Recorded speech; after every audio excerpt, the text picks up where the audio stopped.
Bismillahirrahmanirrahim. Assalamualaikum warahmatullahi wabarakatuh. Alhamdulillahil azizil ghaffar ja'ili kulli syai'in bimiqdar munzil kitaba wal hikmata littaqwi bisuluki wal afkar. Wa sallallahu ala nabiyyina nabiyil mukhtar wa ala man tabi'ahum bi ihsanin ila yaumil qarar. Rabbi shrah li sadri wa yassir li amri wa hlul 'uqdatam min lisani yafqahu qawli. Allahumma la sahla illa ma ja'altahu sahla wa anta taj'alul hazna idza syi'ta sahla. اللهم يسر كل عسير والطف بنا في تيسير كل عسير فإن تيسير كل عسير عليك يسير فأنت مولانا فنعم المولى ونعم النصير. Baik, teman-teman rahmat dari Allah Subhanahu wa taala, alhamdulillah kita sudah sampai di ayat yang ke-43 setelah kemarin kita memulai kisah Nabi Ibrahim, bahwa kisah tentang Ibrahim ini adalah kisah tentang perjalanan beliau dan bagaimana lanjutan daripada lingkup besar yang ada di dalam surat Maryam ini adalah tentang rahmah, yaitu tentang kasih sayang. Dan kasih sayang selanjutnya atau praktek atau aplikasi kasih sayang yang disebutkan oleh Allah Subhanahu wa taala setelah Nabi Zakaria, kasih sayang tentang Nabi Zakaria, kasih sayang Allah terhadap Maryam.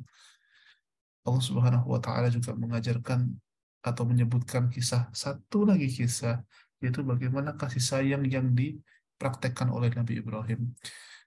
Dan konteks yang masih kita bahas adalah tentang kasih sayang beliau bersama atau kepada orang tuanya.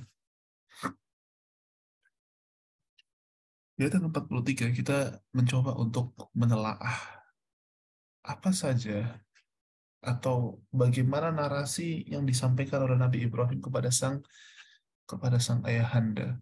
Setelah di ayat yang sebelumnya kita mendengar bahwa Nabi Ibrahim menyebutkan kepada ayahnya atau bertanya kepada ayahnya, mengapa engkau menyembah sosok atau sesuatu yang tidak bisa mendengar dan tidak bisa melihat, wala yughni anka syai'a, dan tidak bisa memberikan manfaat kepadamu sedikit pun. Allah Subhanahu Nabi Ibrahim alaihissalam menggunakan narasi wahai ayahku. Ini menunjukkan bahwa sebermasalahnya seorang ayah atau sebermasalahnya orang tua kita atau orang terdekat kita,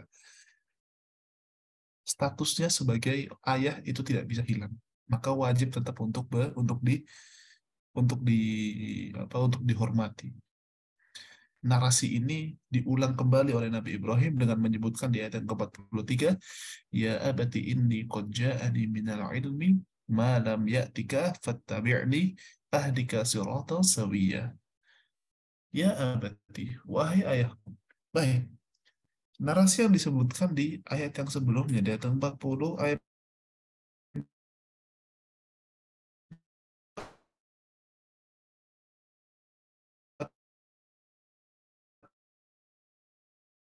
42, ya abati. Wahai dia menghancurkan atau sifat yang ingin menjerumuskan orang tuanya, tidak. Tapi saat seorang anak menyampaikan kepada orang tuanya, wahai ayahku, maka sesungguhnya narasi atau pesan yang ingin disampaikan setelah kalimat wahai ayahku ini adalah bentuk kasih sayang dan bentuk cara seorang anak ingin memberitahu kepada orang tuanya bahwa dirinya akan menyelamatkan orang tuanya. Karena tidak mungkin kita lihat atau kita dengar seorang anak ketika berbicara mengenai orang tuanya ingin menjerumuskan orang tuanya, lalu menggunakan narasi wahai ayahku, ya wahai ayahku, minumlah khamr, kan nggak pantas gitu kan ya, wahai ayahku, atau misalkan ya, wahai ayahku gitu ya, berjudilah, kan nggak pantas. Karena narasi-narasi yang menjerumuskan itu tidak akan dibarengi dengan apa ya, tidak akan dibarengi dengan kalimat yang lembut, tidak mungkin. Biasanya narasi-narasi yang menjerumuskan itu justru dinarasikan dengan narasi narasi tongkrongan, narasi apa namanya, narasi preman lah dan lain sebagainya. Ya bukan berarti narasi-narasi tongkrongan itu tidak selalu buruk di sana ya, karena narasi-narasi tongkrongan itu bisa kita gunakan untuk dakwah kepada orang-orang yang mungkin biasa ada di warung kopi. Tapi itu pun juga harus memperhatikan adab-adabnya. Artinya, ketika kita menggunakan narasi yang baik, pasti ya kalau ada pesan yang baik di situ, pasti akan kita menggunakan narasi yang terbaik dan panggilan yang terbaik di sana. Maka saat Nabi Ibrahim menyebutkan ya abadi, wahai ayahku, maka kita perhatikan bagaimana narasi sebenarnya atau narasi setelahnya, bukan untuk menjerumuskan ayah daripada Nabi Ibrahim, tapi justru Nabi Ibrahim ingin menyelamatkan ayahnya. Ya abadi inni qad ja'ani minal ilmi. Wahai ayahku, sesungguhnya telah datang kepadaku sebagian ilmu malam ya'tik, yang tidak datang kepadamu. Coba perhatikan narasi ini. Ini seakan Nabi Ibrahim ingin mengajarkan kepada para para lelaki, kepada para ayah, bahwa ada ilmu yang sifatnya akademis, yang sifatnya logik, yang sangat mungkin diberikan oleh sang ayah kepada anaknya. Kalau kita melihat ibu, ilmu yang diberikan oleh sang ibu kepada anaknya itu adalah ilmu yang berkaitan dengan ketenangan, berkaitan dengan eh, berkaitan dengan tadi perasaan bagaimana bisa menjadi sosok yang sangat lembut. Bukan berarti ilmu yang diajarkan oleh ibu itu bukan berarti tanpa ada logika sama sekali, tidak. Tetap ada ranah-ranah logika, ranah-ranah yang sangat yang sangat akademis sekali yang diberikan oleh seorang ibu. Tapi karena wanita memiliki kecenderungan untuk memberikan edukasi yang memberikan ketenangan, ya, yang memberikan keselamatan lebih lebih apa namanya, ya istilahnya lebih selamat lah di sana. Kalau laki-laki itu kan biasanya pikiran itu kan agak beresiko, karena memang isi keberanian lelaki itu atau membuatnya berpikir yang cukup beresiko, sekalipun itu pun yang beresiko itu strategis. Ya, misalkan kalau apa pikiran-pikiran yang cukup beresiko itu ya, misalkan kan kadang kan perlakuan lelaki itu kan di luar nalar, bukan di luar nalar sih, maksudnya dia terkadang tidak memperhatikan diri dia sendiri, yang terpenting dia mendapatkan suatu kemaslahatan. Anggaplah misalkan kayak gini ya, biasanya perempuan itu kalau saya biasanya berkumpul dengan banyak orang-orang tua ya, atau banyak orang seorang bapak-bapak itu kan, biasanya sang istrinya itu yang paling peduli terhadap terhadap kesehatan kesehatan suaminya, sangat peduli sekali. Ada seorang yang orang sudah tua harus dijaga makanannya di sana. Ya, biasanya namanya laki-laki pasti akan bandel di situ. Ayo Bismillah makan Indomie, insya Allah sehat. Malam-malam di situ. Padahal dokter bilang nggak boleh makan Indomie, tapi Bismillah makan Indomie malam-malam ya jam 11 malam. Tapi siapa yang bisa mencegah itu gitu? Laki-laki pikirannya ya udahlah dinikmatin saja di sana. Yang terpenting saya bisa seger, yang penting saya bisa, yang penting saya malam ini bisa bisa bisa produktif di sana. Tapi kalau bagi sudut pandang istri cenderung akan mencegah suaminya untuk berbuat hal demikian, untuk makan Indomie di malam hari. Maka ya, kita bisa lihat bahkan narasi atau edukasi yang diberikan oleh seorang wanita itu cenderung akan lebih menenangkan. Sifatnya itu sangat hati sekali untuk mereka, jangan ambil resiko deh kalau mau nyaman di sana. Tapi edukasi yang diberikan oleh seorang ayah itu cenderung lebih bersifat akademis, lebih logik, sehingga seorang anak itu mampu untuk survive terhadap kehidupan ini dan bagaimana menjawab tantangan-tantangan ini melalui pendidikan dari sang ayah. Coba kita perhatikan narasinya. Wahai ayahku, inni ja'ani minal ilmi ma la yatik. Sesungguhnya telah datang kepadaku sebagai ilmu yang tidak datang kepadamu. Ya, yang tidak datang kepadamu. Bahwa seorang ayah itu ya, sekalipun dia memiliki ilmu yang sangat memiliki kemampuan untuk memikirkan hal yang berat, memikirkan atau memiliki referensi yang kuat di situ. Tapi ya tadi, ada beberapa ilmu-ilmu yang terkadang seorang ayah pun ya dengan pikirannya yang begitu logik sekali itu tidak bisa digapai. Bahwa apa yang diberikan atau apa yang didapatkan oleh Nabi Nabi Ibrahim itu bukanlah ilmu yang sembarangan, bukan ilmu yang bisa digapai oleh orang-orang khusus di sana. Ini menjadi tanda bahwa referensi atau sumber ilmu itu bukanlah sekedar logika dan sesuatu yang sifatnya indrawi, bukan sekedar yang logik maupun yang sensorik, bukan dua itu saja. Tapi ada ilmu yang bentuknya yang nomor tiga yang sering kali dilupakan oleh seorang. Apa itu? Yaitu khobar sodik, informasi yang benar. Untuk itulah Imam Nasyafi itu dalam kitabnya Al-Aqidah An-Nasafiyah menyebutkan bahwa sumber ilmu ada tiga. Yang pertama itu adalah indra, ya sesuatu yang sensorik yang dapat diindra. Yang kedua itu adalah logic, sesuatu yang dapat dinalar. Misalkan satu tambah satu dua, ya dua tambah dua empat, gitu kan? Itu kan logik semua. Loh, Ustaz, bukannya kalau kita nulis satu tambah satu itu sama dengan dua itu adalah indrawi saja kita bisa melihat. Enggak, itu tulisan satu, tulisan dua, ya tulisan satu ditambah satu sama dengan dua, itu tulisan. Tapi satu dan satu tambah satu dua itu adalah sebuah konsep dalam pikiran kita. Itu sesuatu yang logik. Nah, ada sesuatu yang ya tadi, ada sesuatu yang indrawi,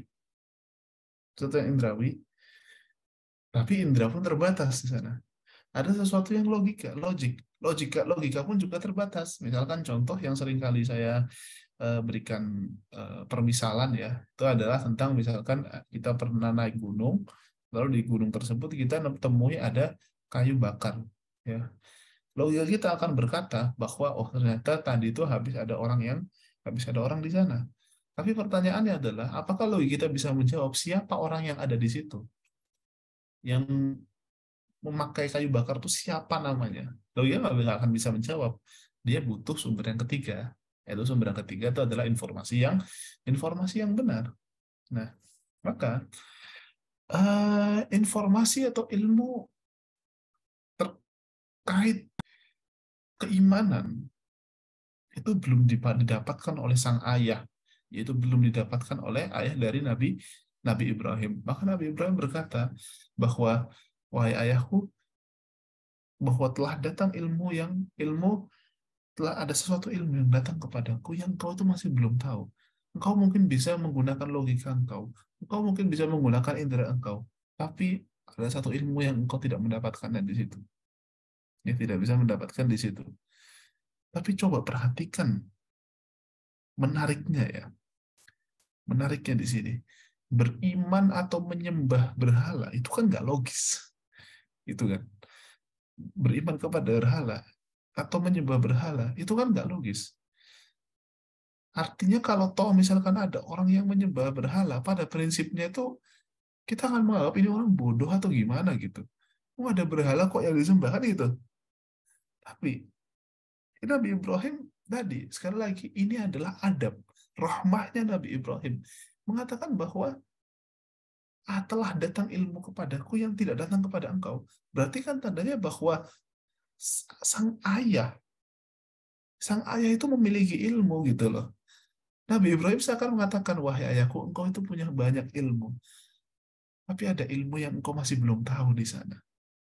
Jadi, bagaimana seorang anak ketika memberikan nasihat lah ya, memberikan nasihat atau menegur ayahnya, itu tanpa menghancurkan martabat marwahnya beliau, marwah dari seorang ayah tadi, bahwa ketika beliau menyebutkan telah datang sebagian ilmu yang tidak engkau ketahui, tandanya bahwa ayahnya pun juga tahu ilmu di sana.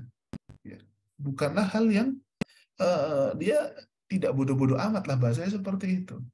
Artinya dalam posisi eh, penyembah berhala yang menurut logika manusia ini bukanlah orang yang pinter, tapi Nabi Ibrahim tetap menggunakan narasi bahwa engkau memiliki ilmu gitu loh. Ya, tapi aku mengetahui ada ilmu yang mungkin engkau tidak ketahui di sana. Nah, di situ tadi narasinya tidak menjatuhkan. Fattabi'ani. Ikutilah aku, ayahku. Ikutilah aku. Karena bagaimanapun seorang yang lebih banyak ilmunya itu akan lebih, ya tadi, lebih logis untuk diikuti ya daripada orang yang tidak memiliki ilmu. Ahdika siratan sawiyah. Aku akan tunjukkan kepadamu jalan yang lurus. Ikuti aku. Aku akan tunjukkan kepadamu jalan yang lurus. Baik. Coba kita perhatikan ya teman-teman sekalian. Di sini Nabi Ibrahim menyebutkan siratan sawiyah, yaitu jalan yang lurus. Kata sawi, sawiyun, itu memang artinya itu adalah sesuatu yang lurus, sesuatu yang benar, kata sawiyah. Begitu pula juga dengan sawiyun, itu juga artinya itu adalah sawa. Sawa itu artinya sama. Maksudnya apa? Maksudnya adalah bahwa jalan keimanan, beriman pada Allah Subhanahu wa taala, itu pada dasarnya adalah fitrah manusia. Maka jalannya Nabi Ibrahim, jalan yang sesungguhnya antara Nabi Ibrahim dengan ayahnya, itu pada dasarnya itu adalah kalau toh mengikuti fitrah yang benar, jalannya itu sama menuju Allah Subhanahu wa taala. Jadi artinya ketika ada orang yang kufur pada Allah Subhanahu wa taala, yang tidak mengikuti jalan jalan keimanan tadi, dia pada dasarnya sedang menuju hal yang sebetulnya tidak tidak mengikuti fitrahnya. Makanya seakan Nabi Ibrahim ingin menegurkan, wahai ayahku, ayolah kembali kepada jalan yang benar. Ayolah kembali kepada jalan yang sesuai dengan fitrah engkau, beriman pada Allah Subhanahu wa taala.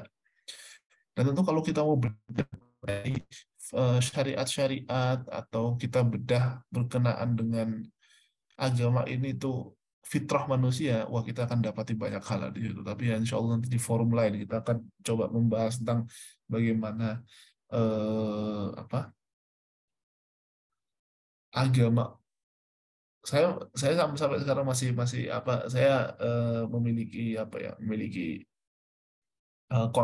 konsentrasi lah ya. Saya memiliki konsentrasi dalam pembahasan khusus mengenai agama Islam itu sesuai dengan fitrah manusia.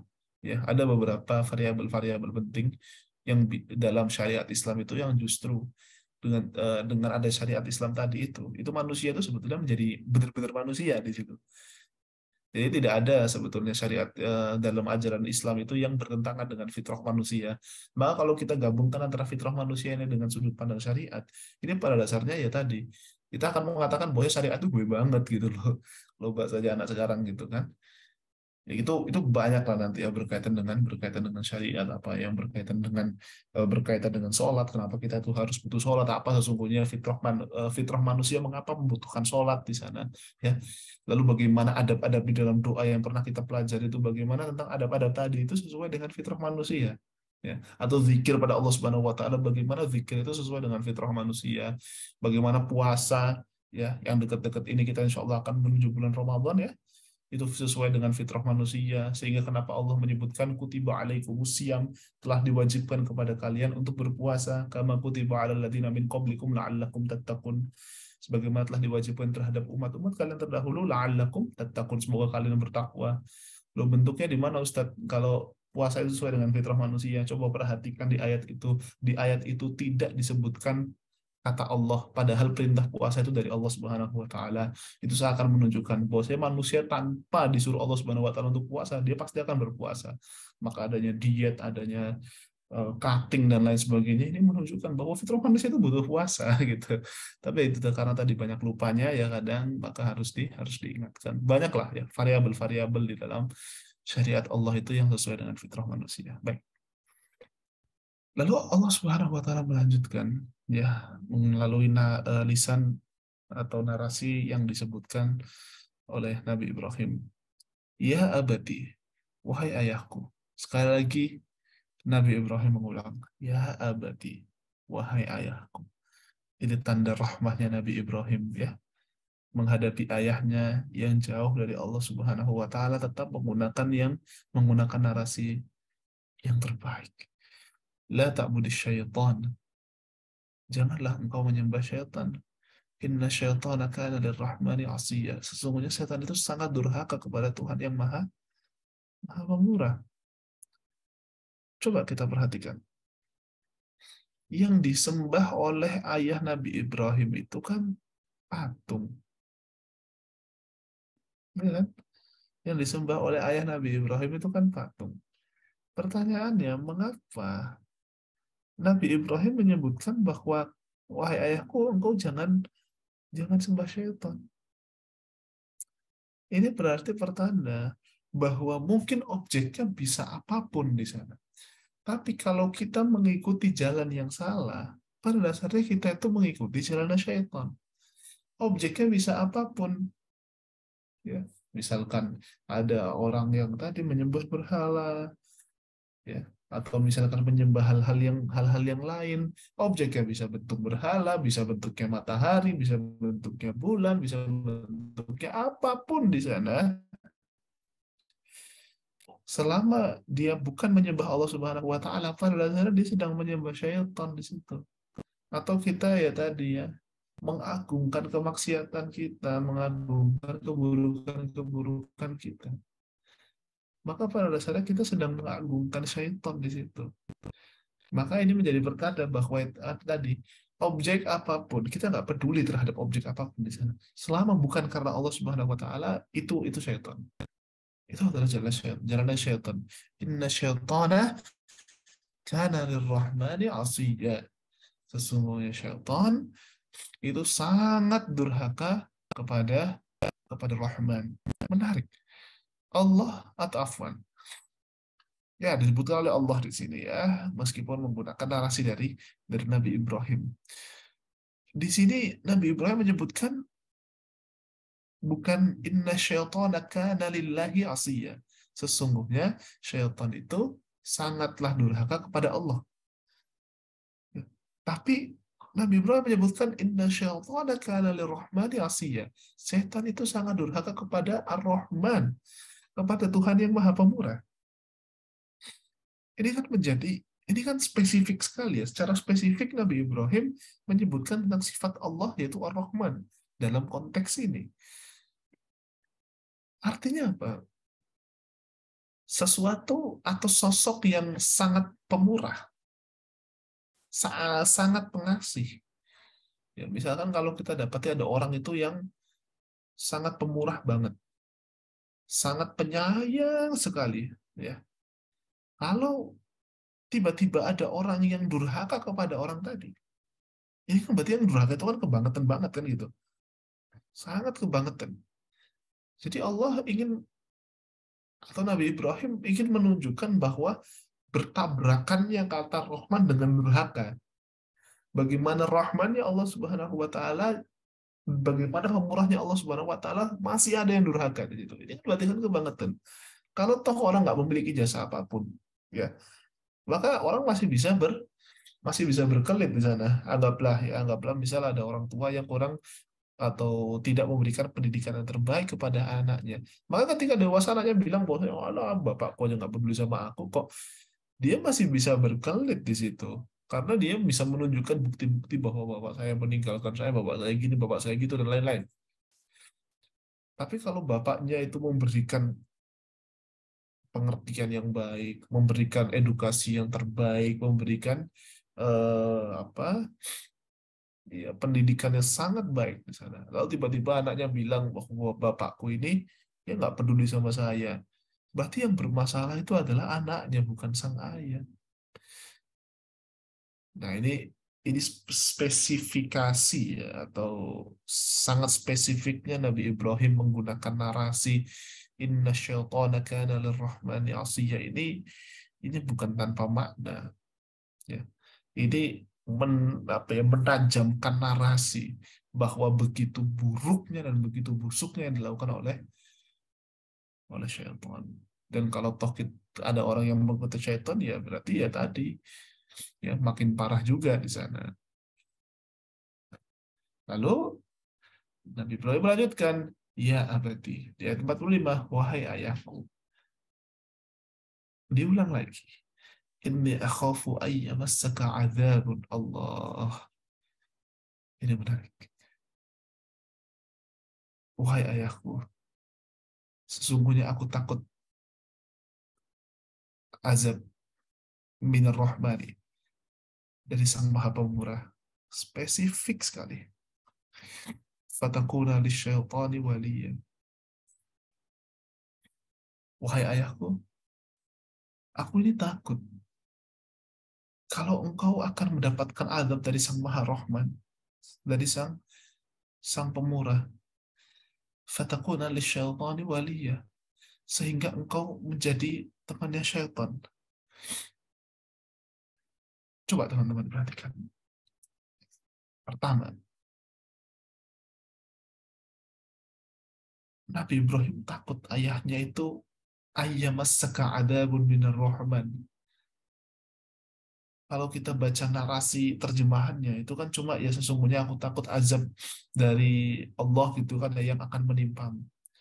Tapi kalau kita melihat kata yamassa itu artinya memegang.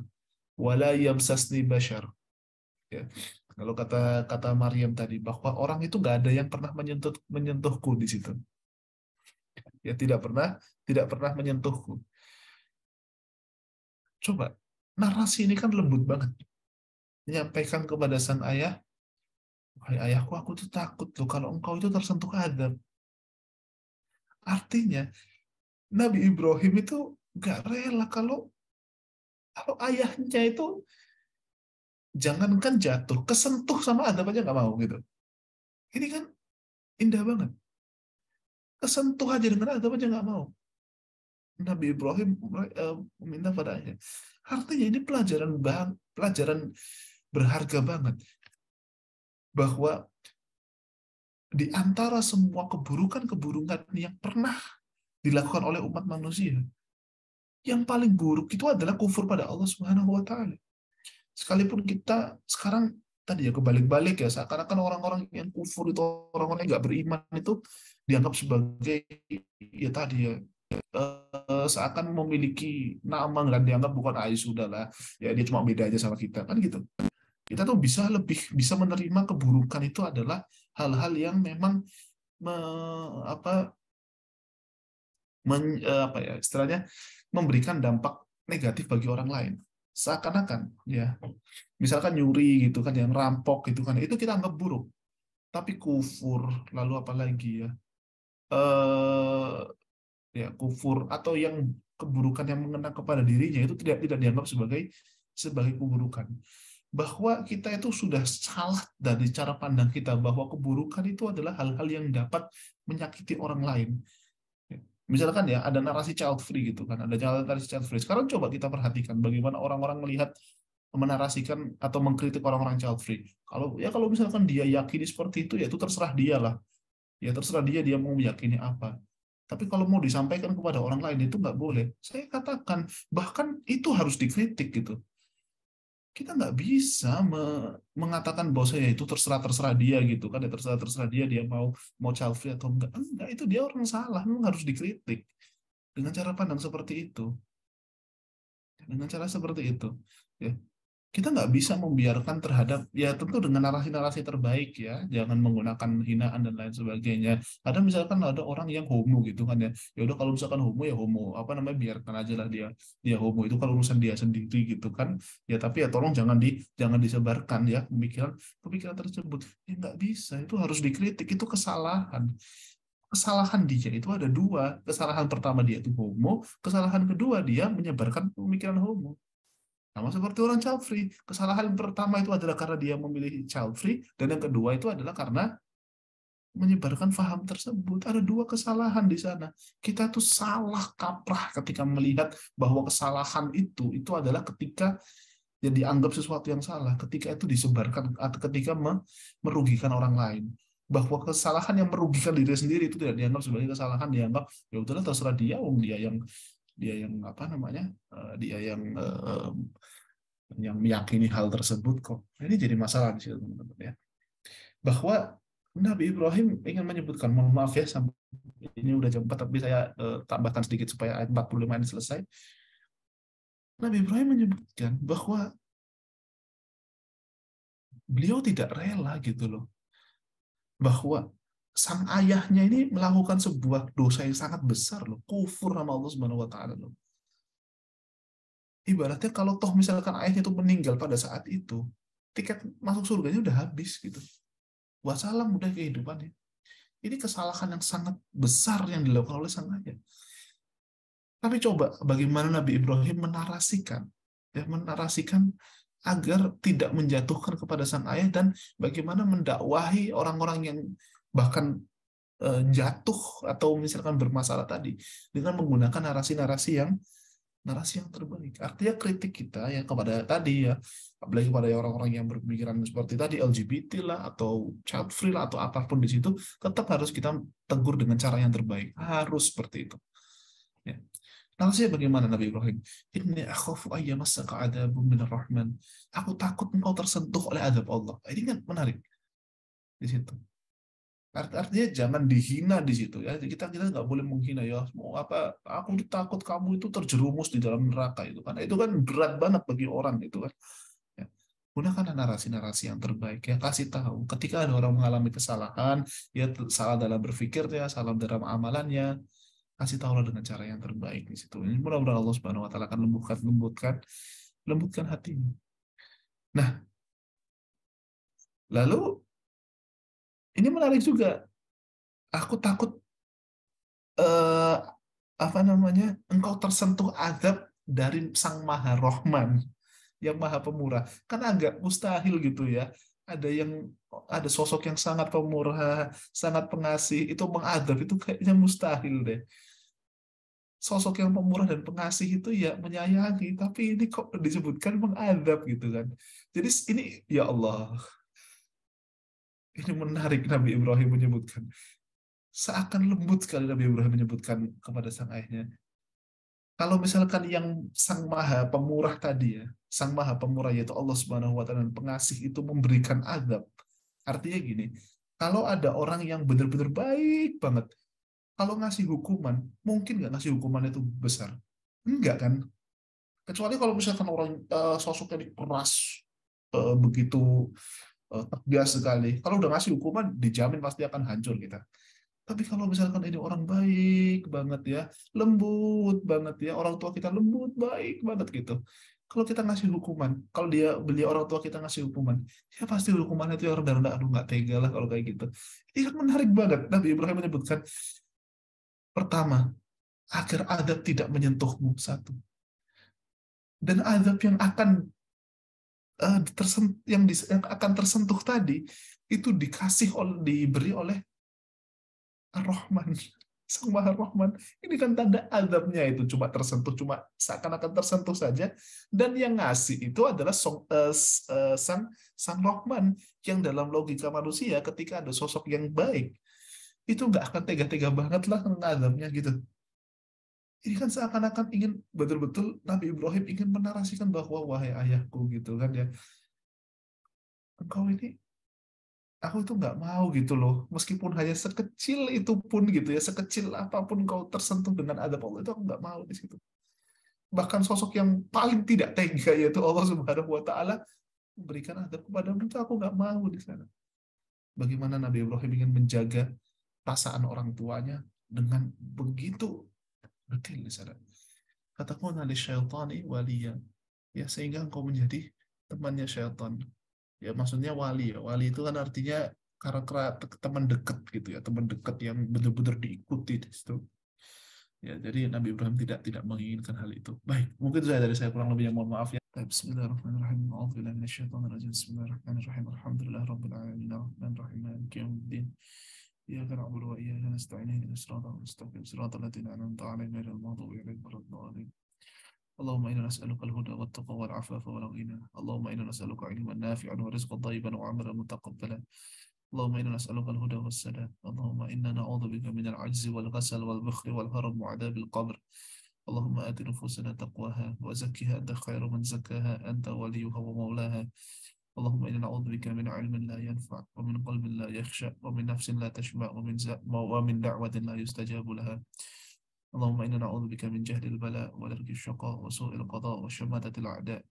اللهم أصلح لنا ديننا الذي هو عصمة أمرنا، وأصلح لنا دنيانا التي فيها معاشنا، وأصلح لنا آخرتنا التي فيها معادنا، واجعل الحياة زيادة لنا في كل خير، واجعل الموت راحة لنا من كل شر. اللهم آتنا في الدنيا حسنة وفي الآخرة حسنة وقنا عذاب النار.